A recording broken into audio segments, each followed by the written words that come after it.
But you see already, within a couple seconds, issue 8 of Prophet is resolicited. This is our Stephen Platt cover.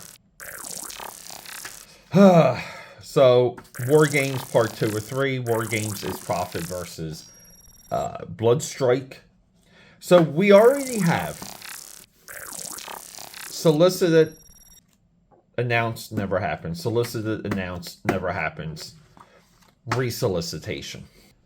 AKA Patterns, we're about 2 years deep into Image Comics. Are you guys familiar with this? Inside Image, issue 21, 1994. When you're a teenager, when you're a kid, you know, like you want the veins, you want the blood, you want the big boobies and the big butts and the lots of fights, but you also want exposition and dialogue and plot flow and payoff. These are all things we've already established on this channel. But what was the first crack?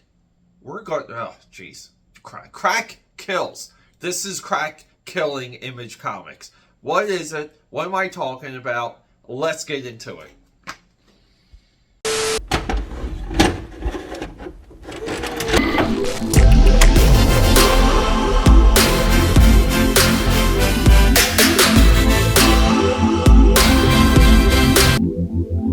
AKA Patters, well, welcome back to the channel. Peter A. DeLuca here. This is where we get dirty about the 90s comic book industry. And today we have Inside Image. Are you guys familiar with this? This was like the little preview book. We're about 2 years into the formation of Image Comics, and we get our first crack. Image Comics cracks with the solicitation. The attitude of the era, the ferocity, the height, the veins, the blood, the grittiness, all of these things. This is synonymous with early Image Comics. But what was, well, you know what? I think we have two titles in here.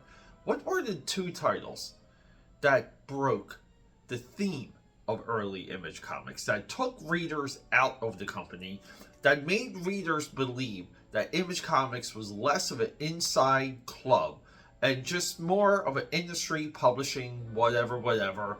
Give me your money. We'll give you some books. Maybe some of them will come out on time. Maybe some of them will be of the themes that you find interesting. Guess what? It breaks. It cracks right here, right now. Let's go. Here it is. Guys, I'm taking it back from that intro. We break 3 times here. The first major solicitation to disappoint the image-loving world. Remember, if you think DC sucks, right? If you don't like DC, if DC and Marvel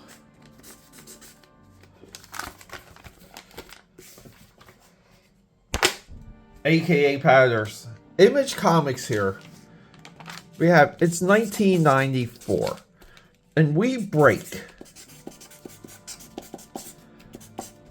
3 times in this issue. When you're a kid, right? You're a kid, Marvel and DC suck. They suck. You gotta keep the momentum. You gotta keep it rolling. You're becoming a publishing house. You're designed to be a publishing house. Everyone involved pays into the Image Eye, and the Image Eye gives you promotion like this, solicitation. They streamline your production, and they help get your book out. They earn their percentage. By the way, I just have nothing but ink on my drawing table here. Youngblood Year 1. Hello, Rob Liefeld. Rob Liefeld, on his podcast, likes to discuss the multi-factors of the collapse of the 90s comic book empire. He doesn't hold himself accountable. It wasn't Deathmate Red that did it. It's really the solicitations of 2 books. Youngblood Year 1, and let me show you, I will show you the other one. It's this right here. Rob Liefeld, Jim Shooter. These are the 2 books that never came out. that even Rob, to this day, I believe, says he has material for. Jim Shooter, the greatest comic book EIC in comic book history. Valiant Comics, at this time, because of Jim Shooter, was the best publisher in the game.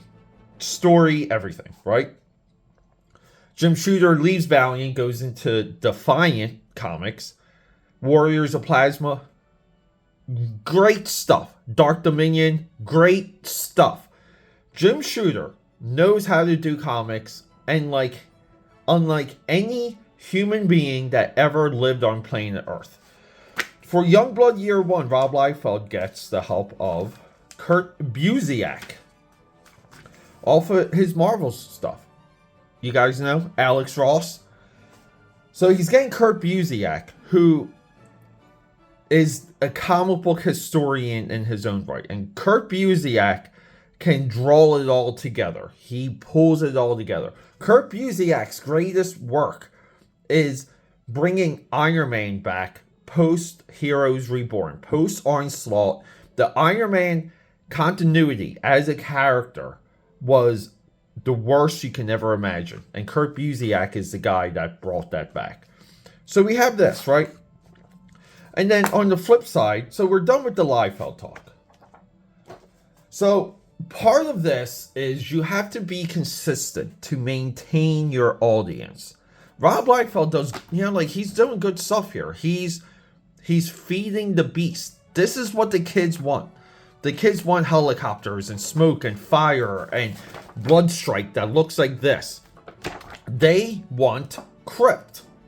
And everyone's kind of on board with that, right? We have Eric Larson doing his work here. We have Jim Valentino. Jim Lee's rocking and rolling. Flip side, Team 7 with Chuck Dixon.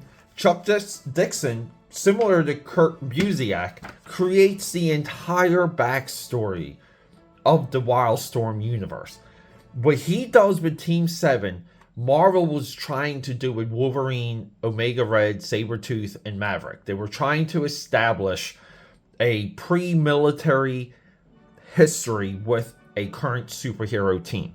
Team 7 does it unlike anyone's ever done. We give all the credit to Chuck Dixon here. And we flip. And honestly speaking, just off of a optics standpoint, when you're a kid, you buy this, you spend $1, you buy this because you want the freaking cover. This gets your rock solid hard. And you flip it, and we get Andy Smith, who at the time you would confuse with Bart Sears. And we get Andy Smith being Andy Smith, and this is a little bit of the quality that we would expect from the house of Eric Larson. Because Eric Larson, he does his best to expand the Savage Dragon universe. In here, it's they even talk about Eric Larson created these characters in high school. I guess that's kind of cute. And we're moving on, right? We get to the flip side. So we can expect a little bit of a style change with Mr. Larson. We expect a little less quality when it comes to, right here, when it comes to Jim Valentino and Shadowhawk, right? The quality's going to dip. The quality shifts with Eric Larson. Eric Larson, historically, is a fantastic publisher. Just as of what his selections are. And let's just get into just a little bit of what we have rolling out. We have Murat Michaels, right? Got pumped the stock of the new talent. Battlestone 1 of 2, right? We want backstory. The backstory, everyone in Image was successful with the backstories of their characters because we did want to know. This was big at the time. Then we get Shadowhawk. Okay, Shadowhawk doesn't have a cover or anything to show. McFarlane just really seems to be the only one with Spawn. Look, already at issue 26. Okay, keep track of everything else. Look, Shadowhawk is at 15. Prophet's at 8. Savage Dragon's at 15. Okay, Spawn 26. little bit of a visionary work there. Thank you, Todd McFarlane, for keeping the ship afloat. And I do believe McFarlane kept the ship afloat. But you see already, within a couple seconds, issue 8 of Prophet is resolicited. This is our Stephen Platt cover. So, War Games Part 2 or 3. War Games is Prophet versus Bloodstrike. So, we already have solicited, announced, never happens. Solicited, announced, never happens. Resolicitation. So when Mr. Rob Liefeld really wants to say, I agree, it was a multi-factored collapse. But you're a pretty goddamn big bullet point, Mr. Liefeld, on that collapse. So this would piss me off as a publisher. It's like, Shadowhawk, what are we doing? Can you give us an effing cover? We're not to the bad stuff yet. Stormwatch is at 17. All right, penciled cover. Good, right? Supreme's at 21. Team 7's at 2. Team Youngblood's at 15. By the way, there's no Youngblood solicitation in here. Troll Thanksgiving Special. Wetworks finally issue 4. People at this point, though, had completely moved on from Wetworks. Wildcats at 15. Wildcats Adventures at 3. Because guess what, baby? We're in prime time television. We're Saturday morning cartoons. Wildcats cartoon is rocking and rolling. Youngblood Strike File 9. We get some nice product. All right. And then let's get to the break. Here it is. Because in this issue, we get Shaman's Tears. What the F? You saw everything I just gave you guys. We solicit Shaman Tears. Mike Grell. Potentially an overrated talent. Was he good? Was he great at one point? Did he do a lot of good stuff? Green Arrow, Longbow, Sable. He did Sable. But at this point, do we want Shaman's Tears with our image books? When we look at the comic shelf, and we know comic stores had an image comic book section, do we want that? How about this? Break number 2. Well, break number 3, right? Break number 1, break number 2, break number 3. Why do we want Gru? Why do we want Gru with the image eye? The image eye is supposed to represent something. Here, it just represents jokes. We get some nice Top Cow, Homage Studios, Ballistic Studios merchandise here. Pitt at issue 7. I don't know. Pitt has a big reputation on running late. But guess what? 7's here. Newman issue 8 is here. Freak Force 11. This is a little bit what like Freak Force, solid book. Solid book. Dooms 4 source book, good. Dooms 4 at this time. Steven Spielberg announcement. Steven Spielberg is directing the Dooms 4 movie. Never happened. Deathblow 11. Cyber Force 9, Volume 2, Number 9. Brigade 14. Some of these are, look, Codename Strike Force 9. That only had another 5, maybe 6 issues left. Then we have Booth. Look, so this is their comedy book. Look what their comedy book looks like. This is the in-house John Clearly here, who is a fantastic artist. I really wish he never gave up. I believe he's a 3D sculptor now. You guys see? Not the attitude of the image eye. Absolutely the attitude of the image eye. Blood Strikes at 16. We're doing War Games Part 3. Black and White 2. Bad Rock and Company 3. Which really should have been an ongoing. Because the idea for this, where they use Bad Rock as like a Spider-Man, and he's like bobbing and weaving throughout the entire Image universe, having adventures, making friends, making enemies, very lighthearted. Bad Rock and Company should have just been a monthly book. Backlash issue 2. Backlash is what we consider on this channel to be the greatest first breakout spin-off character of the Image era. Backlash still resonates to this day. Don't let people tell you otherwise. But then we get our Shaman Tears article. The unrelenting return of Shaman's Tears.